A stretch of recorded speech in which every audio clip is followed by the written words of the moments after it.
a win, and that's what the team deserved. Now, Kenyan Lioness Rally team driver Lisa Christoffersen has cast a doubt on the level of mechanical investment to the cars used in the WRC Safari Rally. Her remarks come just weeks after the event concluded, during which her car broke down on the first day. To trust like third-party people who let us down and their mechanics that are incompetent, because both Ismail Azili and me, we were on the same team, and both of us every day, not because we couldn't have managed, we were so confident that we'd be up there on that stage, and at the end of the finale, it wasn't us, it was the mechanical incompetence that this man provided throughout for both teams. So that was unfortunate.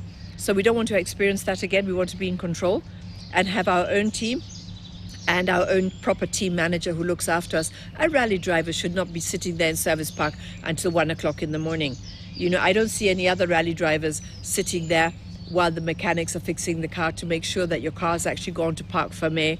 There was a lot of things this team did that were wrong. We got called next day saying, from scrutineering, head scrutineer Musa saying, why is your car locked? We said, we don't know, we don't have the keys. You're not supposed to lock your car in Parc Fermé. The scrutineers must have full access at any given time to that car. So there were so many things that were done incorrectly and wrong throughout this rally, working with this team, and that shall never happen again.